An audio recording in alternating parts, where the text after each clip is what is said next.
Kamu kemana aja mas semalaman gak pulang? Aku habis bisnis sama teman.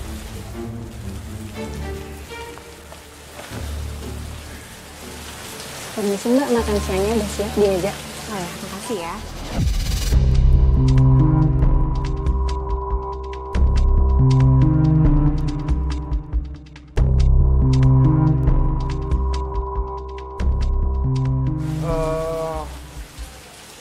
Ini siapa? Ini Yuni mas. Sekarang Yuni bantu kita urusin rumah singgah, terutama ruangan dapur.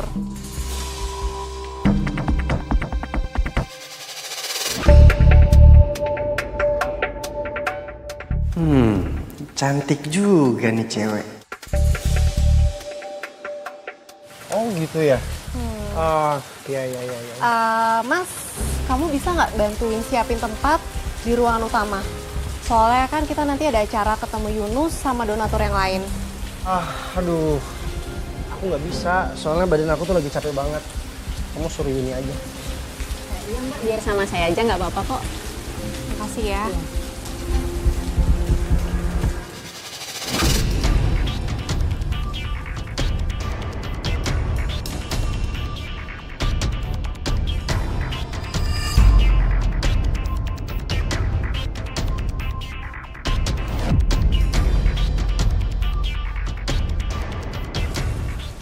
Kamu lihat siapa Yun?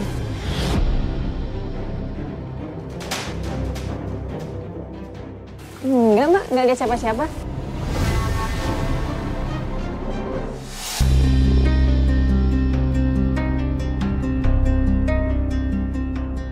Mbak, maaf saya bisa beresin ruangannya sekarang? Iya, boleh. Permisi ya mbak.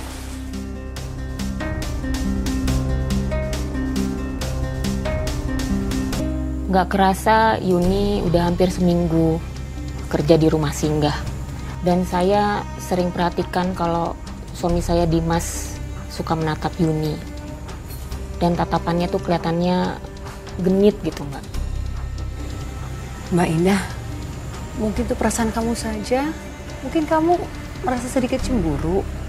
Ya itu mbak, ya kayaknya gimana hati saya gitu loh mbak. Saya nggak mau dianggap sebagai istri yang pencemburu. Karena saya yakin suami saya masih cinta sama saya. Tapi semakin saya berusaha untuk menghapus rasa cemburu itu, hati saya semakin resah mbak.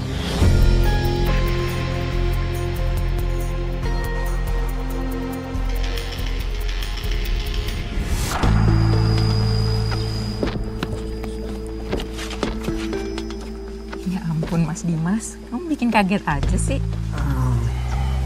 Kamu cantik kan? Tapi sayang, cewek secantik kamu mau aja sih disuruh pergi sama Indah ke pasar.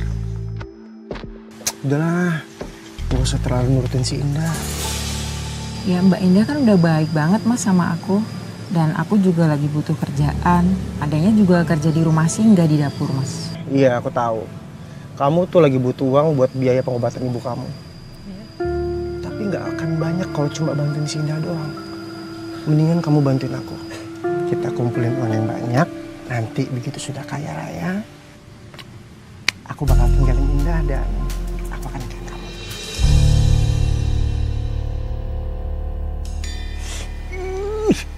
Kamu ini makin cantik kalau senyum kayak gitu.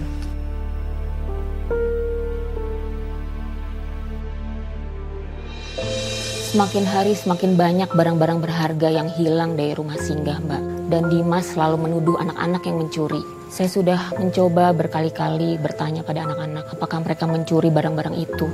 Lalu apa mbak jawab anak-anak itu? Mereka tetap bersikukuh. Mereka nggak mengambil satupun barang-barang di rumah singgah.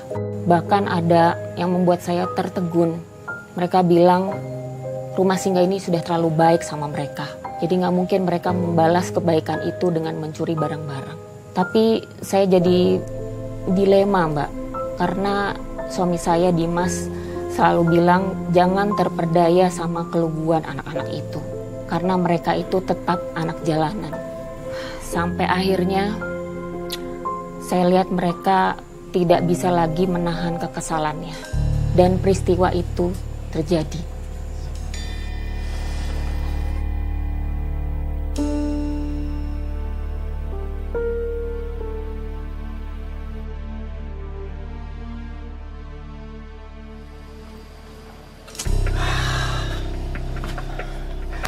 Ada apa sih Mas? Tumben aja ketemu aku di sini.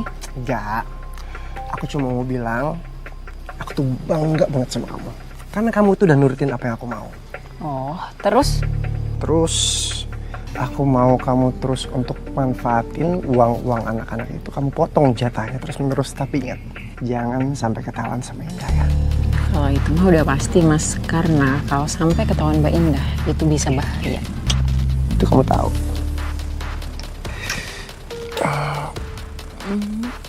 Tapi Mas, Tapi kenapa? aku boleh minta uang 2 juta nggak? Soalnya kemarin ibu masuk rumah sakit lagi dan tagihannya 2 juta. 2 juta? Oh, 2 juta. 2 juta aku nggak punya uang 2 juta. Ada nih. Ada yang 100.000. Ini buat kamu. Ya, daripada nggak ada, lumayan buat tambah-tambahan. Ya udah, 100.000 juga nggak apa-apa Mas daripada enggak. Itu dong. Aku pamit dulu ya Mas ya. Yaudah. Dadah. Dah. Tapi Yun. Ada apa lagi sih Mas? Gak apa-apa. Kamu cari deh. Ya udah, aku pulang dulu ya. Yaudah. Dah. Dah.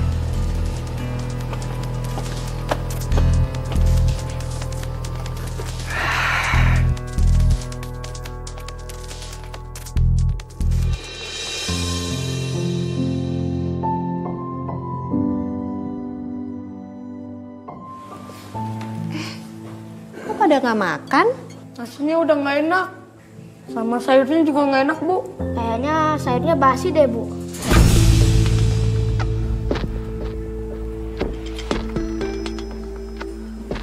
Kok bisa kayak gini ya? Yuni, kamu lihat nih. Beras yang udah dimasak jadi nasi kenapa masih banyak kutu kayak gini? Kamu coba rasain sendiri. Sayurnya tuh udah mau basi. Jatah anak-anak juga berkurang. Kamu kenapa sih, Yun? Maaf Mbak, harganya pada naik. Terpaksa saya beli beras yang murah dan kutuan. Saya juga beli sayurannya yang udah layu. Saya kan udah ngasih uang tambahan ke kamu. Seharusnya kamu bisa beli beras dan sayuran yang layak. Kenapa diam? Jawab, Yun. Indah. Kamu tuh ngapain sih nyalain Yuni kayak gitu? Sudah jelas Yuni itu yang sering bantuin kamu untuk ngurusin anak-anak yang gak berguna, yang tahu cuma makan aja. Aku nggak nyalain Yuni, Mas. Aku cuma mau nanya, uang yang aku kasih udah aku tambah juga. Kenapa dibeliin beras sama sayuran gak layak? Kemana sisa uangnya? Udah habis semua Mbak. Gak mungkin. Sedangkan makanan yang kamu beli pasti lebih murah. Udah. Ngapain sih kamu desak-desak Yuni kayak gitu? Kamu itu harusnya sadar diri, kamu tuh harus nyalahin diri kamu sendiri. Karena kamu tuh lebih mementingkan kepentingan anak-anak jalanan itu. Gak ada gunanya juga mereka. Kamu kok ngomongnya gitu, Mas? Kita kan sudah dikasih uang sama Yunus, sama donatur yang lain untuk ngurusin anak-anak jalanan ini. Itu kan uangnya amanah, Mas.